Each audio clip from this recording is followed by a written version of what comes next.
L'épisode de cette semaine est encore présenté par SPG, la solution pour les associations. Si vous siégez sur un conseil d'administration et que vous en avez plein de toupettes parce que, comme je le dis toujours, du bénévolat, c'est le fun, mais vous avez une vraie job dans la vie.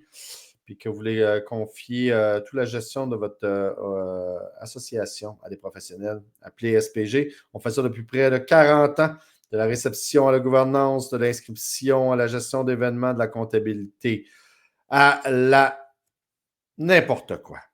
On fait tout. La solution des associations depuis près de 40 ans. Et bien évidemment aussi par Unibrou, la série Autre chose d'Unibrou qui nous offre la bière pour tous les membres lors du tailgate. Ce sera encore le cas lors de la prochaine partie de demi-finale dans 2 semaines. Donc, venez au tailgate, puis on remercie les gens d'Unibrou de leur participation cette année. Allez, bon podcast tout le monde.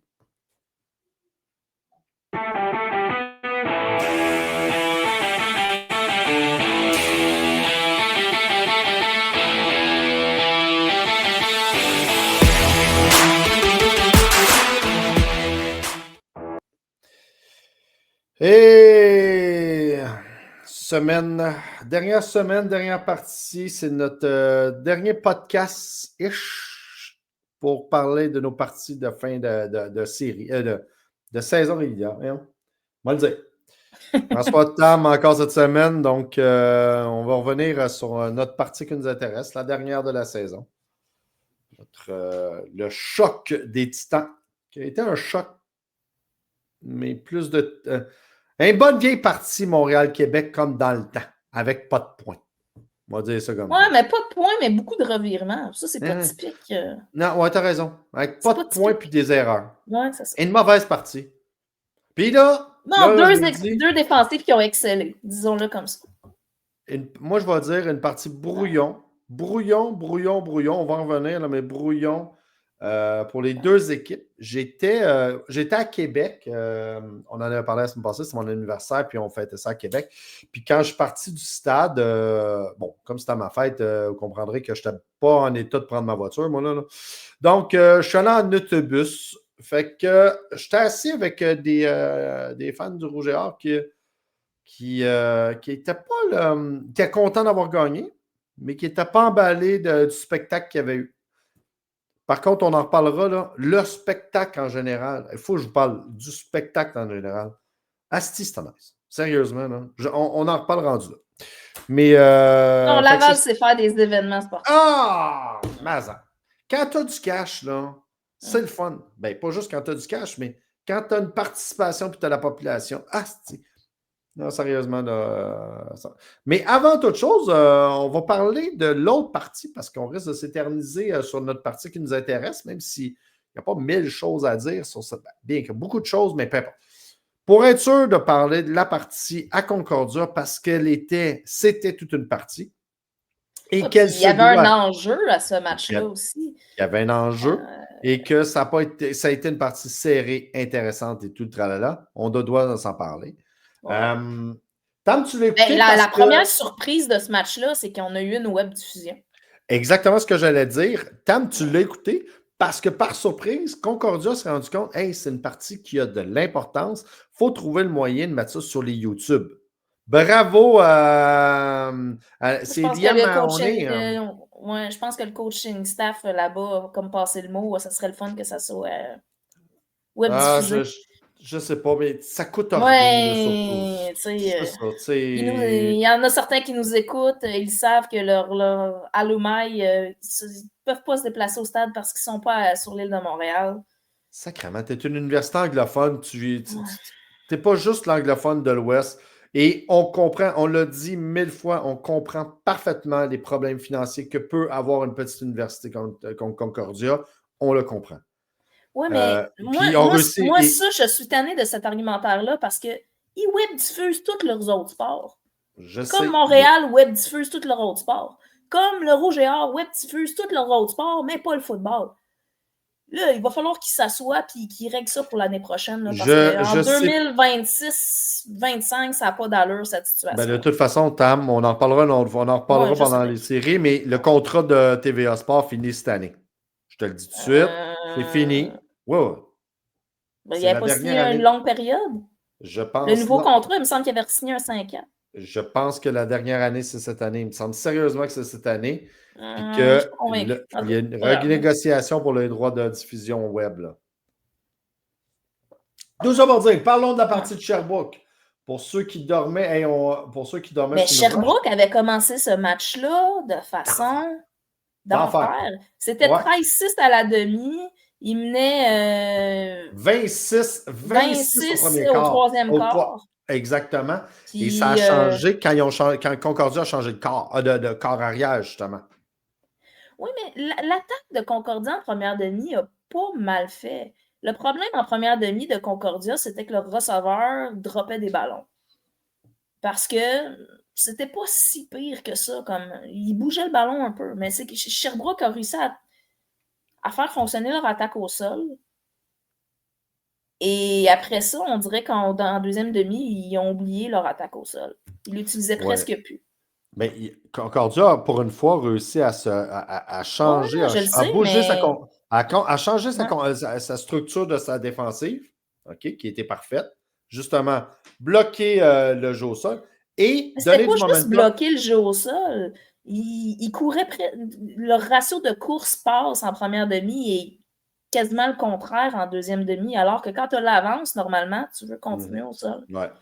Et surtout, là, le corps arrière, un changement de corps arrière qui a changé de dynamisme. Oui, mais moi, ça m'a déjà surpris de le voir en uniforme. Et de le voir en vie, qui respirait toujours. Tout le monde est content parce que c'est un bon corps arrière. Ben oui. Puis, et c'est lui, tout a Mais Tremblay n'a pas des mauvais chiffres en première demi. Moi, je pense qu'ils ont sorti Tremblay parce qu'il s'est blessé, moi, je pense. Je pense pas parce que c'était un désaveu. Mais j'ai aucune idée, mais c'est l'impression que j'avais. J'ai pas cette information-là. Ils l'ont peut-être juste changé pour dynamiser l'attaque. Hein. Peut-être. À un moment donné, il fallait un spark, puis le spark, c'était... Mais pour moi, le problème de l'attaque en première demi de Concordia, pour moi, n'était pas le QB. C'était les receveurs qui droppaient des balles. Puis, mais tu sais, ça paraît niaiseux, mais des fois, juste de changer, de faire un petit changement. Coup d'eau à eux, là. Ils sont revenus. C'était 26 au milieu de la troisième, ça a fini 27-23. Ouais. Sur un dernier touché, un jeu de 67 verges. Non, c'est pas vrai. Un touché de 67 verges. C'était 4 jeux, touché 4 jeux, 75 verges au total. Donc, la dernière page de 67 verges, il restait 16, 20 secondes. Ouais, c'est ça. Ouais. Hey, c'est parfait, ça. Sherbrooke l'a échappé, celle-là, parce que avec une victoire, ils confirmaient leur place en série. Là, ça va être difficile. Là, ça va être difficile. Parce que, advenant du fait, mettons, que McGill puis Sherbrooke perdent en fin de semaine, ben, ils finissent avec la même fiche. Mais c'est McGill qui a le tiebreaker. C'est pas Sherbrooke. Donc, c'est Sherbrooke. Présentement, ils sont devant dans le classement parce que c'est un tie à 3 équipes. Puis dans un tie à 3 équipes, c'est les victoires entre les 3 équipes qui comptent. C'est pour ça que Concordia est présentement 3e. Mais là, chose qui est sûre après ce week-end-là, c'est qu'il va avoir au maximum 2 équipes avec la même fiche. Avec la même fiche. Donc, ouais. Puis si c'est ça. On en parlera après là, des possibilités.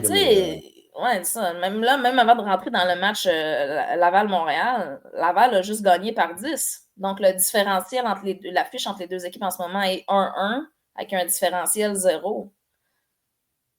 Donc, ça prend une victoire de Laval qui devrait avoir, en théorie, ça ne devrait pas être trop compliqué, mais comme on l'a vu dans ce match-là, Arnaud n'a pas terminé le match pour Laval. Parlons justement de notre partie brouillonne. Partie brouillonne, mais très brouillon, on va se le dire. qui a... Je ne suis pas d'accord avec le mot brouillon. Ben voyons donc. C'est brouillon quand ton corps arrière lance des... la première passe que tu lances, c'était pas... La première interception de Pépé, je suis désolé, il n'y avait personne là. Il l'a envoyé direct dans les mains du receveur. Après, c'est un mauvais tracé. Peu important, c'est direct c'est un peu comme l'interception de Desjardins au Sepsum en première game. Ouais. C'est un mauvais tracé.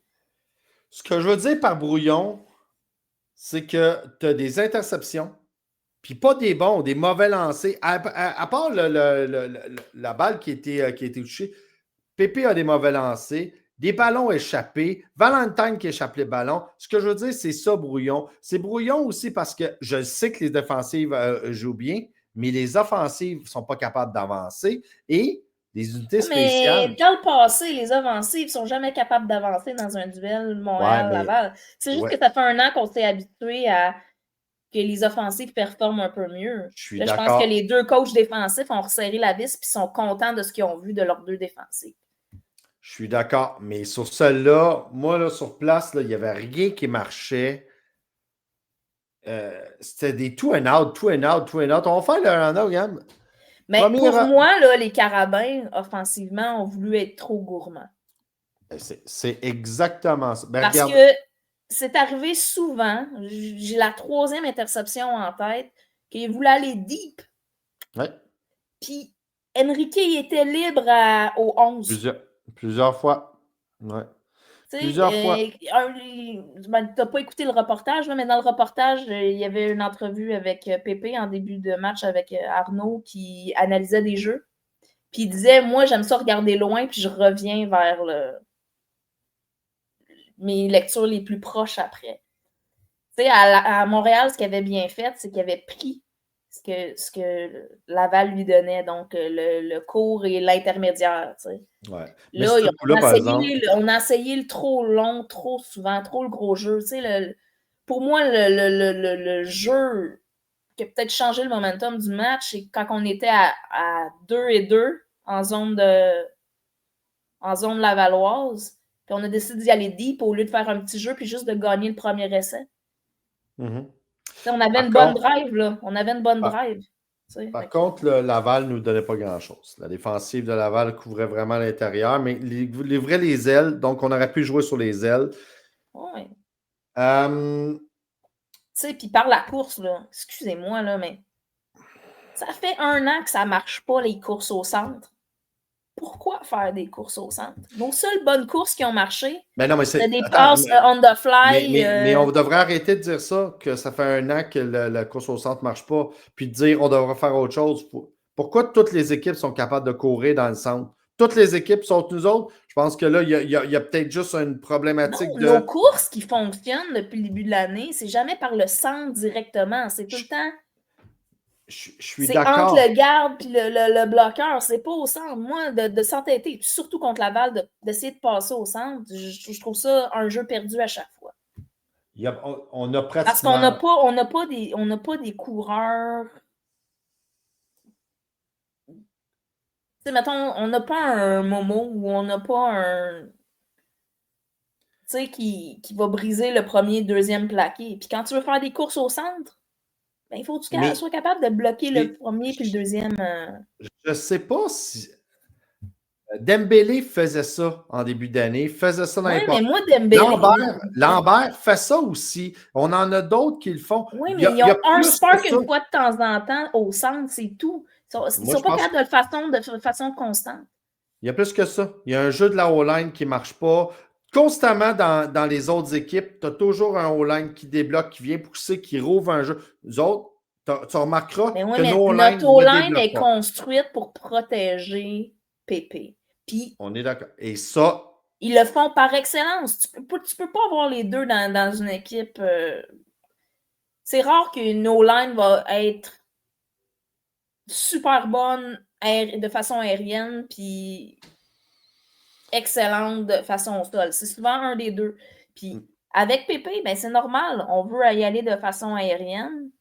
Puis c'est fine. Soyez créatifs sur vos jeux. Ouais, mais ça, le fait de ne pas jouer au sol, ça crée une problématique. Les années que ça fonctionnait relativement bien que le jeu au sol à Québec, c'est les années où on faisait les sweeps, qu'on était créatifs, qu'on utilisait nos porteurs de ballon sur d'autres tracés.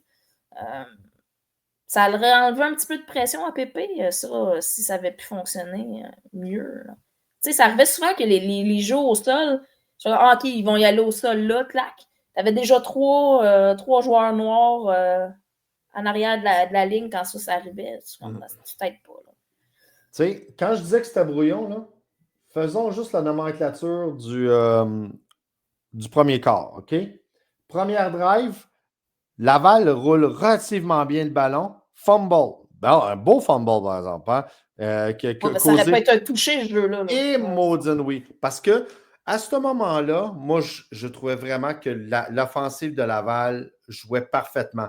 En fait, Roy jouait parfaitement. Oui, parce que sur les 8 jeux, il a eu 6 ou 7 fois le ballon, cette séquence. Mais il y a juste lui qui a touché au ballon. Puis à un moment donné, tous les autres receveurs, Gaillardès a touché au ballon au moins une fois. Olivier Coul a fait un super beau jeu. Mais tu sais, il n'y a pas eu de receveur qui s'est démarqué comme ils font généralement. Là, c'est, je ne sais pas c'est quoi son prénom, Roy, là, le porteur de ballon, qui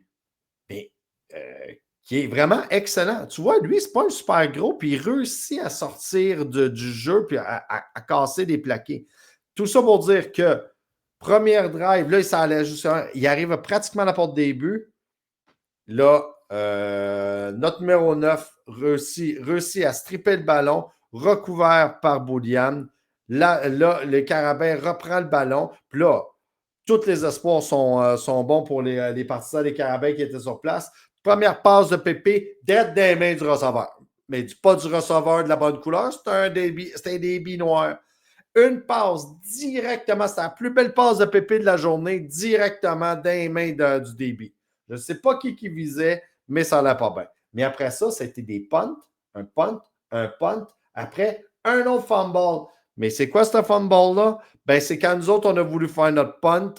Et là, encore une fois, les unités spéciales de Laval qui ont été la meilleure unité, mettons des 6 unités, là, 2 fois défensive, 2 fois offensive, 2 fois. C'était de loin la meilleure unité des deux équipes. Après ce botté bloqué-là, retourné pour le seul touché de Laval de ce match-là, la couverture était tout le temps sur les troisièmes des Carabins. Tous les joueurs étaient à la ligne ou presque pour appliquer de la pression pour essayer de déstabiliser Boyer. Mais... Après, c'était des punts. Et puis là, après, le deuxième quart qui finit avec 3 field goals manqués en ligne. Bang, bang, bang. C'était une très, très, très, très, très, très, très mauvaise journée pour les batteurs. Là, notre ami Boyer, vraiment pas été son meilleur.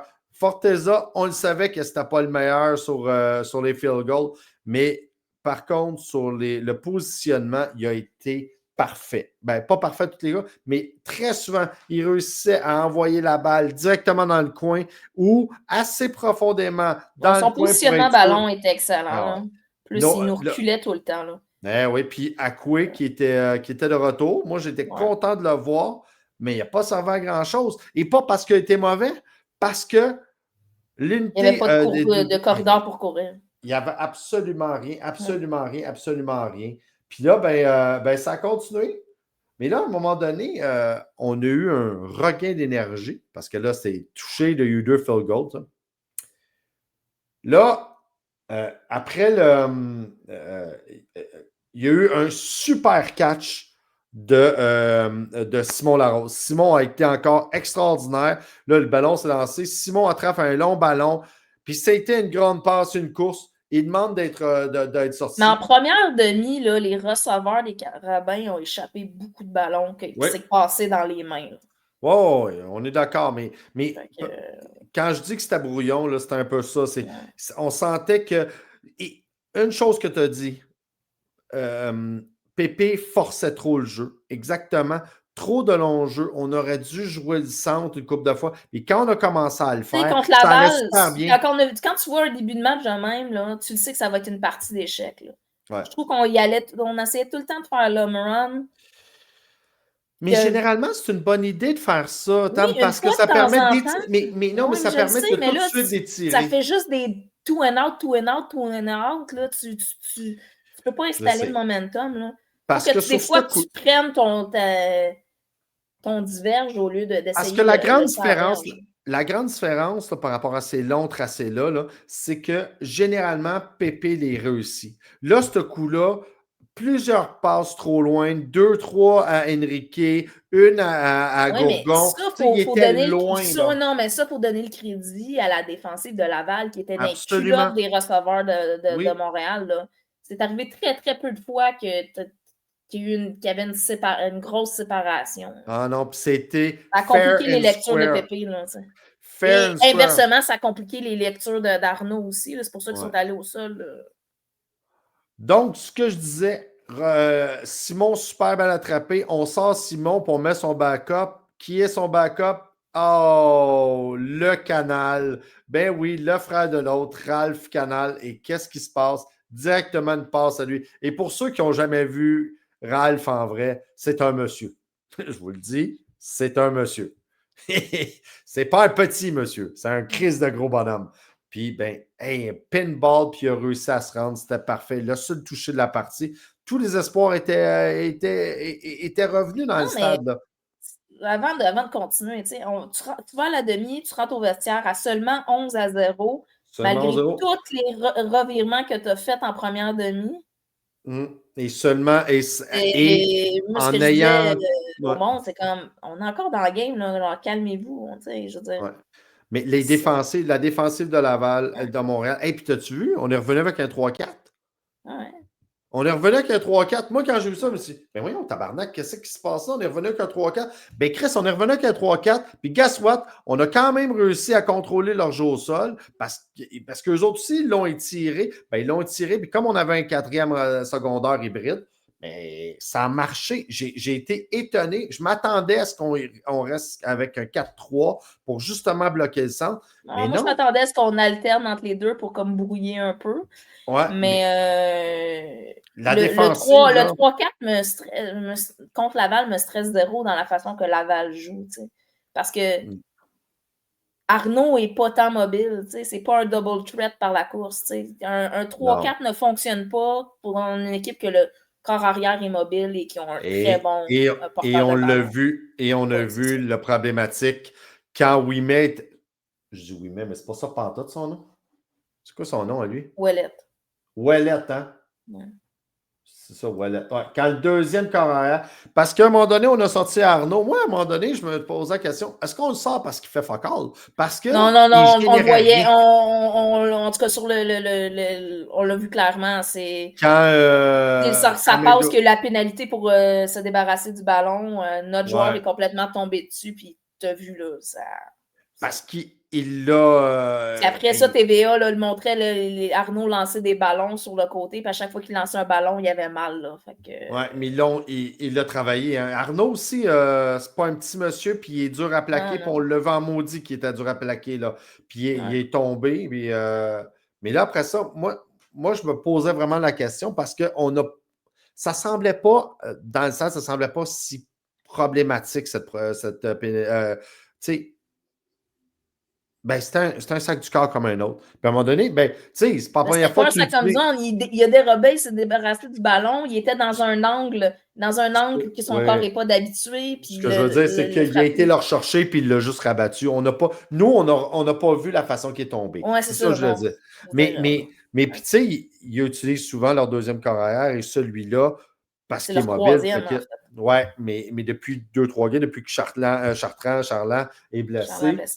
Ouais, mais il l'utilise, puis parce qu'il est mobile, puis qu'il donne un autre. En fait, il l'utilisait depuis le début de la saison pour faire les sneaks. Ouais. Mais là, quand ils se sont mis à le laisser là, je me suis posé la question, qu'est-ce qui se passe? Puis c'est là que je vous ai écrit, que vous m'avez dit, non, il est blessé. Mais ça a changé la dynamique. Hein? Ça a vraiment changé la dynamique parce qu'à un moment donné, il s'est mis à courir. Mais on a eu de la difficulté à s'adapter. On est resté dans le game, il faut se le dire, parce que Laval a joué hyper conservateur en deuxième demi. Ouais. Et là, à un moment donné, on avançait tellement, mais je me souviens d'un 3-1, là, que c'était moins qu'une verge, là, c'était un ballon et demi, puis que Laval, il va même pas. C'est comme, OK. Mais moi, il jouait le positionnement du ballon, mais ça m'a surpris. En troisième, j'y croyais vraiment. Hein.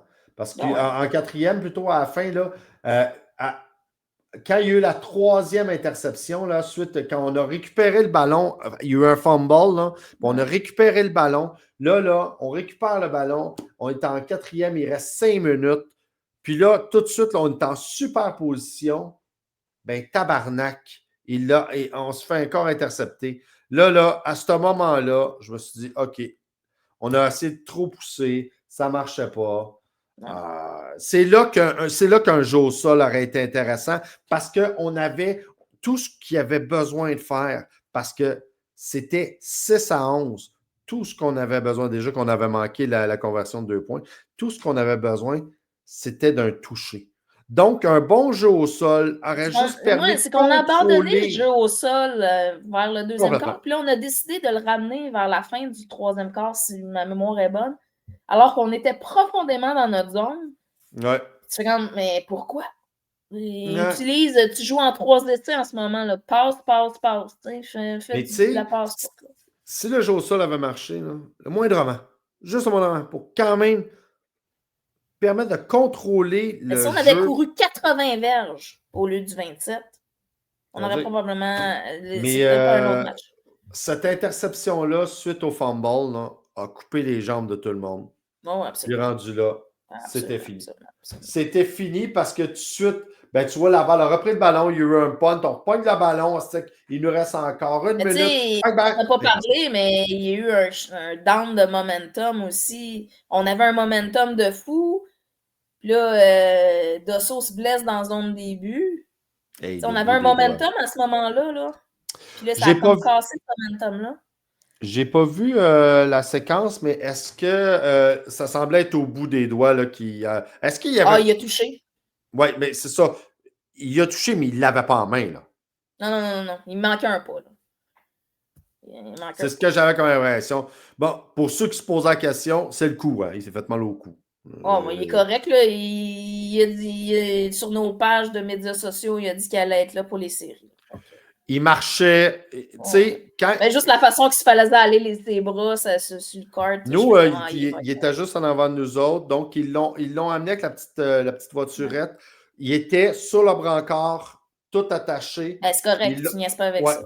C'était parfait. Ils l'ont amené sur la table et ils l'ont évalué complètement. Là, ils ont détaché. Ils l'ont assis dans le truc protégé. Tranquillement, il commençait à bouger. Mais Dembélé. On voyait au troisième quart, là, il se promenait sur le banc. Puis, Mais un autre aussi qui s'est fait maganer, c'est Dembélé, par exemple. Dembélé était assis, puis il était. Oui, mais Dembélé, d'après moi, ça fait une couple de semaines qu'il n'est pas à 100%. Je le trouve moins je ne pourrais te dire, mais. À ce temps de l'année, il n'y a personne qui est à 100%. Anyway, là, bien évidemment. Boulian, à un moment donné, il s'est fait ramasser, puis. Mais je pense que. Ça, par son propre joueur. C'est Messiaen, quand il a fait son interception, qui est rentré dans Boulian. Je répète, ouf! Le plaqué le plus dur en carrière de Boulian, probablement, qu'il a mangé. Mais tout ça pour dire qu'on a vraiment manqué d'opportunisme à l'attaque. On a eu de la difficulté à s'adapter. La jeunesse de notre corps arrière a paru. L'excitation de certains de nos receveurs. On a fait des beaux sparks. Il y a eu des bonnes affaires, mais ça a manqué de diversité. Puis je pense que cette partie-là, on l'a échappé en quatrième quart avec cette drive-là que je te parle, la dernière drive. Parce que nos deux, l'offensive, la défensive allait bien. On a contraint. Qu'est-ce que je vous ai dit? Desjardins ne battra pas son record contre les Carabins cette semaine. Il ne l'a pas battu.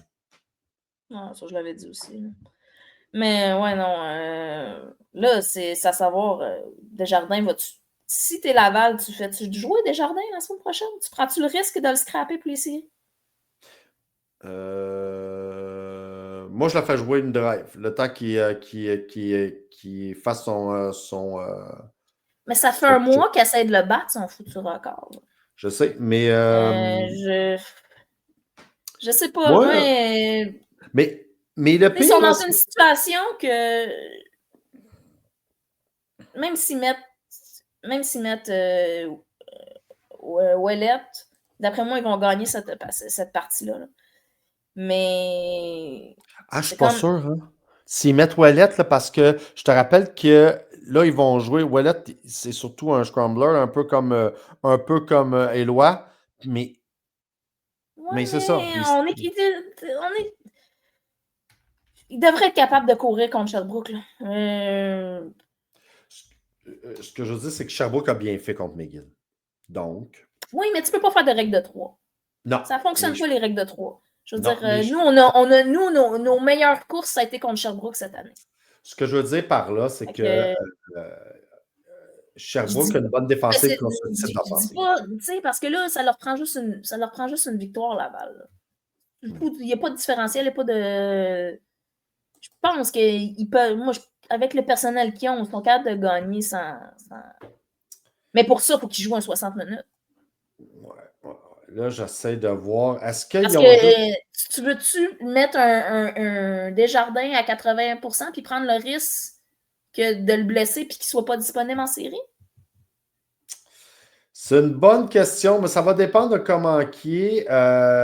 Moi, même s'il était à 100%, je ne prendrais pas de chance. Ah, moi, oui, parce que c'est ton meilleur joueur. Là. Puis il est fait fort. Puis... Ah non, ça me stresse zéro. Puis au podcast de... moi, je pense pas qu'il va être à 100%.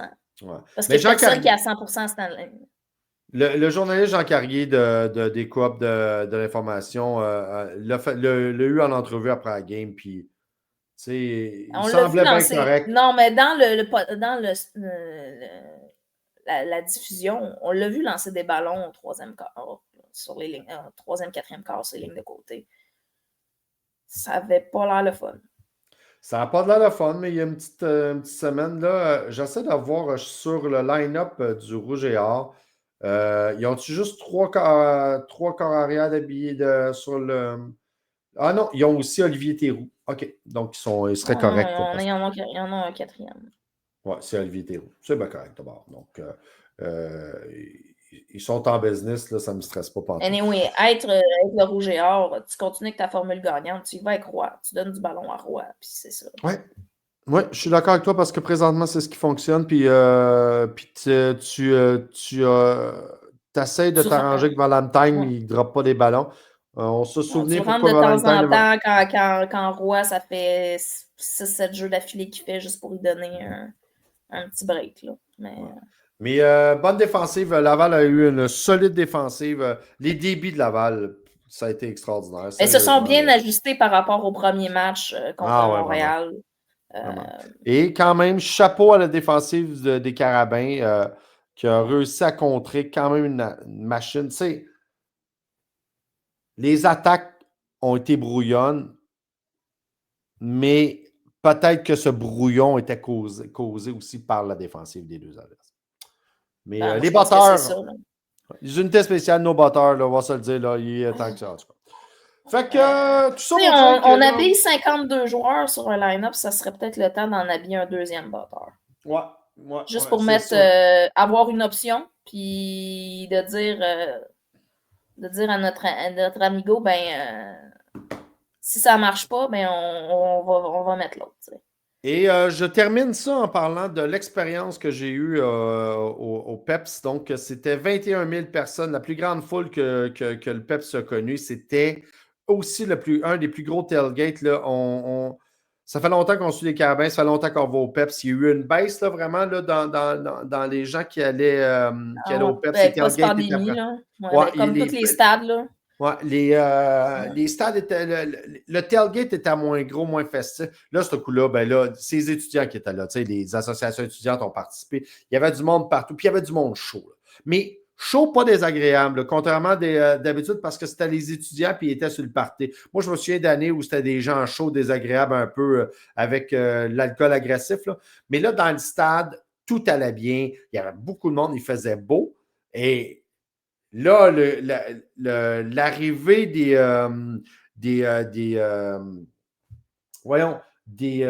militaires lors du Haut-Canada, c'était les parachutistes qui sont arrivés, c'était malade mental. Je vous le dis, les feux d'artifice, les parachutistes, Laval sait comment recevoir son monde. C'était un spectacle vraiment parfait. Et, ben, c'est rare que je vais dire ça, mais l'annonceur n'était pas trop désagréable. Bon, j'ai pas écouté le poème. Bien évidemment, je me suis sauvé lors du poème parce que là, à un moment donné, je veux quand même garder ma santé mentale. 15 ans Mais pendant la partie, il n'a pas été trop désagréable. Par contre, les partisans du Rouge et Or peuvent bien chialer après nous autres comme quoi hey, on met du son dans les speakers, vous n'avez pas une vraie foule, vous avez du son dans les speakers. Ben, tabarnak, il y avait du son dans les speakers tout le long. Le gros horn de bateau, puis après, il continuait dans les speakers pendant le jeu. Ben voyons donc. Toutes les équipes font ça dans une moindre mesure. Là. Ben oui. Mais c'était une belle expérience, faisait beau. Puis les gens n'étaient pas désagréables, même s'il était chaud. Ce qui est rare. Donc, ceci complète notre tour d'horizon du Québec. Parlons des autres parties parce qu'il y a eu plein d'autres parties dans le restant du Canada. Comment ça s'est passé, Tam? On a eu deux gros blowouts. On va d'est en ouest ou d'ouest en est? Ah ouais, d'est en ouest. OK, la débandade continue pour BU qui s'est fait laver à Saint-François-Xavier. Après avoir perdu contre les Minous. Ils sont dans une situation où mathématiquement vont finir 3e, je crois. Donc, ça va être, s'ils veulent se rendre au Lonnie Ball, ça va être deux voyages en Atlantique de 2 semaines en ligne. Ça ne sera pas facile. L'attaque est anémique en ce moment. Ce qui est bizarre parce que c'était ça qui les drivait en début d'année. Ouais. Je sais pas ce qui se passe. Beaucoup de ballons endroppés. Du côté de Saint-François-Xavier, leur QB semble avoir retrouvé sa touche puis d'être revenu de sa blessure. Il est maintenant le titulaire du record du nombre de verges de la concession. Même chose pour leur porteur de ballon. Ils ont une équipe très senior. Ça risque de changer beaucoup, ça. Ça va remettre... ce que je veux dire, c'est que personne ne va vouloir pogner. Moi, c'est ça. L'année prochaine, Saint-François-Xavier perd beaucoup de joueurs. Donc, non, mais ce que je veux dire, c'est qu'en série cette année, personne ne va vouloir pogner cet FX. Sainte Mary's, ça ne sera pas plus facile. Non, mais Sainte Mary's préférera BU que Saint-FX, c'est ça que je veux dire. Oui, c'est BU et Saint-FX qui vont sûrement se pogner, à moins que Saint-FX sorte un lapin de leur chapeau contre Sainte Mary's ce week-end. Passons en Ontario où le Clash des Titans, en même temps que le Clash des Titans à Montréal-Québec. c'est le samedi. Ouais, le Clash des Titans, eux autres aussi, des deux grosses équipes qui étaient invaincues. C'était supposé être le match de la fin de semaine, mais qu'au final aurait probablement été un des plus plates matchs du week-end à regarder. Qu'est-ce qui s'est passé avec les petits poneys? Les poneys, moi, ce match-là m'a beaucoup fait penser au match de demi-finale canadienne contre les Carabins. Ah ouais? Pas d'attaque? Dans le sens où ils ont voulu y aller par la course en début de partie, mais ils se sont fait arrêter de façon fréquente. Donc, pas de momentum. Illock, depuis 3 semaines, je le trouve pas particulièrement flamboyant sur son attaque aérienne. Et ça, c'est problématique quand tu deviens un petit peu unidimensionnel sur ton attaque. Mais là, chapeau à Laurier. Ils ont stretché leur attaque, sont allés par la passe, marqué des points rapidement. Au troisième quart, Laurier a marqué 33 points. Faut le faire. Hein? Là, la chaîne a débarqué là. On s'entend, là.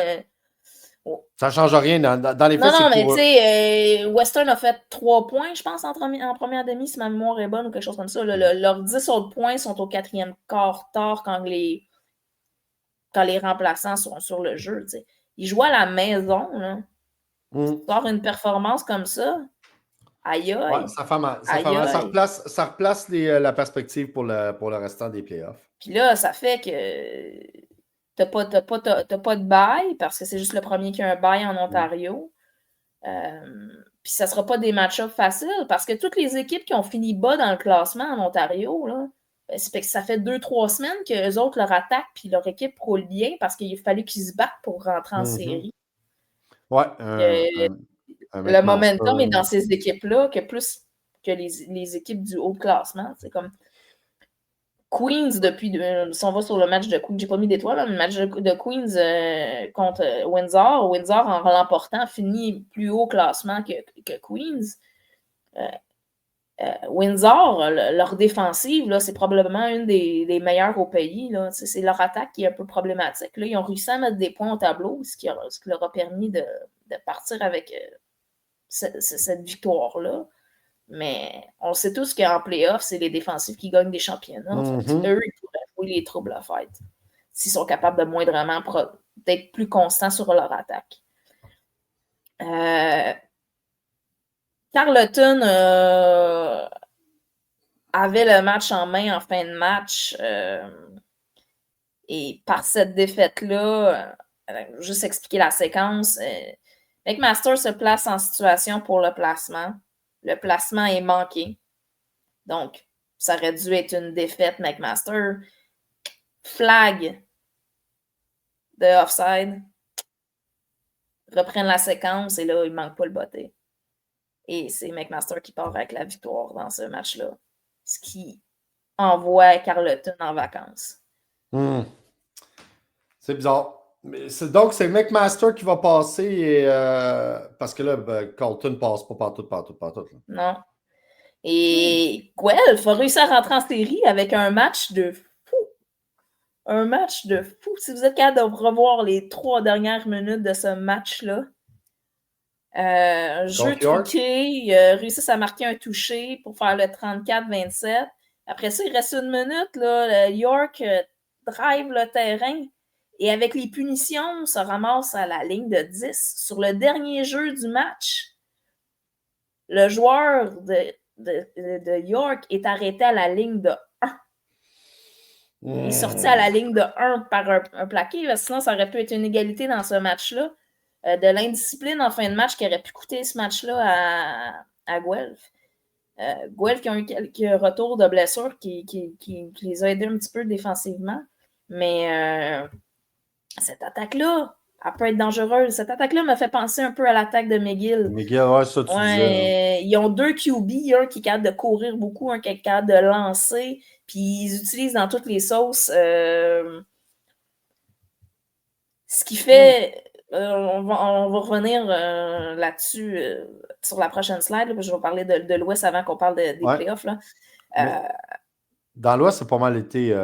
mais dans l'Ouest, en ce moment, il y a beaucoup de questionnements sur les corps arrière. Ça fait 2 matchs que le QB de Saskatchewan ne joue pas. Saskatchewan a réussi à sortir avec la victoire contre UBC. Mais c'est un gros questionnement. On dit qu'il est proche d'un retour au jeu, mais ils sont encore premiers. Ils devraient terminer premiers à cause des match-ups, mais c'est un questionnement. Le match entre les Manitoba et Calgary, ça a été un match de fou. Calgary aurait pu gagner ce match-là, mais ils ont manqué un botté en fin de match de moins de 30 verges. Là. Fait que pour la victoire. Et c'est batteur, eux autres aussi. Ouais. Et la situation inverse entre les Rams et l'Alberta. Les Rams, c'était pas Noah Pelletier qui était le QB starter, mais un autre. Il était habillé, il a fait quelques séquences, mais on ne sait pas trop pourquoi. Et Alberta sont retournés avec leur QB vétéran après 2 semaines que c'était leur QB recrue qui jouait parce qu'il y avait eu le momentum dans les 2 dernières semaines. L'Alberta, leur QB a été excellent. Mais c'est un placement en fin de match du batteur des Rams, qui a un long placement qui a permis aux Rams de se sauver avec la victoire dans ce match-là et de conserver une fiche égale à celle de la Saskatchewan. Toutefois, ils n'ont pas le tiebreaker sur la Saskatchewan. La saison. Ouais, c'est ça. Ouais. La saison est terminée en Ontario. Dans l'Ontario. En Ontario. Eux, ils débutent leur playoff le week-end prochain. Laurier, comme je l'ai mentionné, est terminé premier, donc un bye, et il y a trois quarts de finale ce week-end. Donc, les deux équipes de Toronto, York et Toronto, qui, après des bons débuts de saison, c'est ça. Finalement, on chie dans la pelle. Puis, Waterloo, Carleton et Guelph ont terminé avec la même fiche, mais avec les tiebreakers, c'est Guelph qui passe, puisqu'il avait gagné contre Carleton, si je ne me trompe pas. Ça va donner des match-ups intéressants. On va revenir dans quelques minutes, là, on va juste terminer. En Atlantique, la situation est déjà claire, dans le sens que Mount Allison est déjà éliminé, fait que les 4 équipes qui s'affrontent ce week-end, parce que Mount Allison terminait avec un bye sa saison, sont déjà assurés de faire les séries, donc il va peut-être avoir du brasse camarade, peut-être. Pas du brasse camarade dans le sens de la gestion de personnel. Ouais. Plus dans ce sens-là, parce que là, t'as St. Mary's qui affronte Saint-FX en fin de semaine. Fait que la première place se joue là. Ça va être 1 ou 2. BU est presque sûr de terminer 3e, là, à moins qu'il se fasse massacrer, parce que il y avait, avec les questions avec le différentiel. Ben non, ça n'arrivera pas parce que. Ça n'arrivera pas parce que c'est 4-3 anyway. Fait qu'il finirait 4-4. Non, BU va finir 3e, c'est sûr. Oui, non, c'est ça. Fait que c'est pas mal sûr qu'ils vont avoir un petit voyage en Atlantique pour commencer tout ça. Et là, ça va être de savoir qui entre St. Mary's et Saint-FX va terminer premier.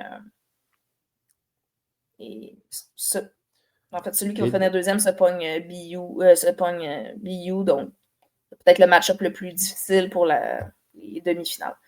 Dans l'Ouest, c'est pratiquement seté pour les 2 premières, comme on disait, mais c'est les 3 les 2 premières, oui, c'est ça. Ça va jouer selon les résultats du week-end. Ils ne s'affrontent pas, donc si les 2 équipes gagnent du top, ben le classement va rester le même en haut.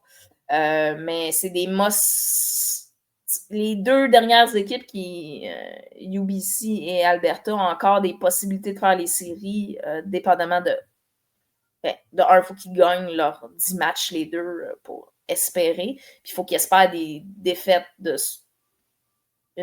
Calgary, entre autres, puis en tout cas, il y a tout le différentiel qui rentre. Mais 1 et 2 est assuré, là. Les 2 équipes de la Saskatchewan vont recevoir les matchs de playoff, c'est sûr et certain. C'est les 2 autres là, qui sont. Oui. Donc, les affrontements de la semaine, comme tu disais, il y a déjà des playoffs en Ontario. On va commencer par les matchs de non-playoff, puis on finira avec les playoffs. Ah oui, OK. Donc, en Atlantique, c'est ce qu'on un match du vendredi soir entre les 2 grosses équipes. Qui va déterminer la première position. Ouais. Si Saint-FX gagne, ça va être eux autres qui vont partir premier. Donc, BU, par contre, ça doit gagner. Saint-FX avait gagné le premier match-up entre les 2 équipes de façon serrée, mais il l'avait remporté. Donc, BU, à un moment donné, il va falloir que ça recommence. Là, ils sont à la maison en plus. Là, ce serait bien qu'ils finissent sur une bonne note, bien qu'on le dise. Devant leurs partisans qui ne reverront pas les 10 playoffs, sauf s'ils sortent de l'Atlantique. S'ils sortent de l'Atlantique, parce qu'on se souvient que l'Atlantique reçoit le Québec. Ouais. Fait que les Carabins, on va aller jouer à BU. Fait que au Québec, c'est une belle fin de semaine. Hein. C'est tout ce qui détermine de tout. Parce qu'on l'a dit tantôt, il n'y a rien de décidé encore. Ouais. La seule chose qui est décidée, c'est que ce n'est pas décidé. Même, on sait toujours pas. Il y a des scénarios encore que N'importe qui. Il y a encore des scénarios où Montréal finit premier. Là. Oui, mais ça prendrait de beaucoup de si pour que ça arrive, là, mais en gros, c'est encore une possibilité. Comme on l'a dit, mais il faudrait que Laval perde et que Sherbrooke fasse 21 points. Et il ne faut pas qu'il gagne par 21 points. Il faut juste qu'il fasse 21 points. Ouais. Donc, Laval doit perdre et Sherbrooke doit faire 21 points. Si ça arrive, Montréal est premier. Mais dans ces cas-là, il va y avoir aussi que McGill, c'est toujours pas, pourrait gagner, pourrait finir. Mais advenant une défaite de Sherbrooke, puis une défaite de McGill, ben les deux finissent avec la même fiche. Puis avec le différentiel, ben c'est McGill qui se qualifie en 4e position. Donc, c'est ça. Fou. Ça fait longtemps qu'on n'a pas eu une fin de saison comme ça que. Puis à savoir, là, McGill a pratiquement plus de chance de finir 3e. Hein? Ah, une victoire finisse 3e.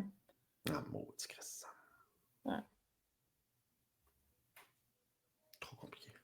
OK, je pensais qu'on n'avait pas de chance de les affronter parce que, sérieusement, s'il y a une équipe que je ne vais pas avoir au Sapsum dans 2 semaines, c'est bien McGill. Donc, dans l'Ouest, un match de vendredi après-midi, c'est plutôt rare. C'est bizarre. Ouais. UBC s'en va à Regina. UBC, ça leur prend une victoire ou sinon, ils ne font pas les séries. Est-ce que Noah Pelletier va jouer pour les Rams est une autre question. Ça ne sera pas facile.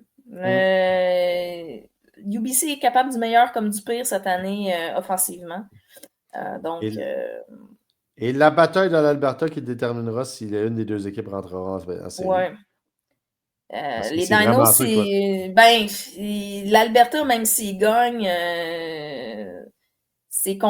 pour qu'ils fassent les séries, c'est conditionnel aux autres match-ups, tandis que si c'est Calgary qui gagne, ils confirment par eux-mêmes qu'ils feraient les séries. Les Bisons sont dans une position où ils vont finir 3e, je crois. Là, ça ne peut pas bouger. Donc, c'est vraiment la 4e position qui est à aller chercher pour les 3 autres équipes. Et la première position qui est à aller chercher pour les 2 équipes de la Saskatchewan. Et en Ontario, l'Ontario, c'est les playoffs. Et ça va être 3 duels très, très, très intéressants. Guelph qui voyage à Western, ça sera pas facile pour Western parce que Guelph a une très bonne attaque. Et on a vu que certaines failles dans la défensive de Western cette saison. Si Guelph est capable d'arrêter moindrement le jeu au sol de Western, ils vont être dans ce match-là. Sinon, ça devrait être Western qui gagne le match. Là. C'est eux qui ont l'expérience puis tout ça. Ben, quand même, là. Ouais. Tu sais, ça a été quand même l'équipe à battre toute la saison. Les GGs qui voyagent à Windsor. Windsor qui a probablement la meilleure défensive, comme je le mentionnais, de l'Ontario. Devrait sortir de ce match-là avec la victoire assez facilement, je crois. Les GG, ça fait un mois que ça va moins bien, offensivement, défensivement. Sont pas sur le bon momentum pour rentrer en playoff. S'ils sont capables de tourner ça, on va avoir un match intéressant. Sinon, ça devrait être un match à relativement bas score. Là. Je ne sais pas c'est quoi la météo qui annonce pour samedi non plus. Là. Mais ça peut faire. Mais McMaster Queens. Ça va être intéressant parce que McMaster va mieux. McMaster, ça fait un mois que ça joue super bien. Queens, depuis 2 ou 3 semaines, ça a ralenti un peu. Offensivement, entre autres. C'est à la maison. Queens devrait sortir gagnant de ce match-là, mais McMaster, sur la route depuis un mois, ça va quand même assez bien. S'ils sont capables de générer un peu d'attaque, pourraient sortir de là avec une victoire, mais je crois que ça va être Queens, Windsor, Western. La logique devrait être respectée, mais il pourrait avoir des upsets. Et Laurier est en bail pendant ce temps-ci. Bah ouais, exactement. Fait que les playoffs, déjà, ça sent la fin de saison de plus en plus. Ben, les degrés vont baisser et là, ça va être du football de playoffs. Et nous autres, ben, on est en congé et ben, je vous invite à aller au Sepsum samedi. C'est la dernière manche du flag football féminin et il y aura les playoffs aussi de flag football féminin universitaire. Donc, si vous voulez découvrir ce sport-là qui est maintenant aux Olympiques et qui a plusieurs joueurs de l'équipe canadienne dans les différentes équipes universitaires, c'est une belle petite sortie familiale. Ça commence à 10h, puis ça va finir vers 5-6 heures. Il va y avoir une dizaine de matchs. C'est nice, ça. C'est une très bonne suggestion. De toute façon, aucune des parties ne sera à TVA Sport cette semaine? Oui, la partie Concordia McGill est à TVA Sport. C'est vrai. Ouais. Ce qui est impressionnant, hein, parce que... Oui, on le sait qu'ils n'aiment pas aller filmer à McGill. Sinon, ça va y faire l'autre. S'il ne doit pas se souvenir de la dernière fois qu'il a annoncé. À la game, Laval-Sherbrooke devrait être sur le YouTube de Sherbrooke, puisque Sherbrooke fait ça depuis le début de la saison. Donc, on devrait pouvoir écouter les deux en même temps. Et voilà. Ça va être une belle fin de semaine où on saura qui les Carabins vont finir par affronter dans 2 semaines au Sepsum. Exact. Dans une semaine, là, au moment du match, là, mais ouais. Ouais, c'est ça. Ouais. Et voilà, c'est ce qui conclut notre émission de cette semaine. Donc, toujours temps de vous joindre aux Montagnards. Donc, venez nous rejoindre sur nos différents médias sociaux. Nous, cette semaine, on est en congé. Donc, on va prendre ça relax. Puis, en prévision de la semaine prochaine. Si vous avez des questions, écrivez-nous. Je vais essayer de répondre à quelques questions peut-être la semaine prochaine, vu qu'on va peut-être passer un petit peu plus rapidement sur les matchs du Québec. Là. Ouais, surtout que moi, je les écouterai probablement pas. Ouais. Est-ce qu'on a déjà une météo pour dans 2 semaines? C'est trop tôt. C'est trop tôt. C'est pour voir la tendance de température. On annonce une semaine pluvieuse, là, mais sinon, ça va. Ça va faire bien au cours d'eau. Oui, ça, Chris, oui. Mais c'est ça. Donc, non, il va faire fret. C'est ça qui va faire fret dans 2 semaines. La température de football normale.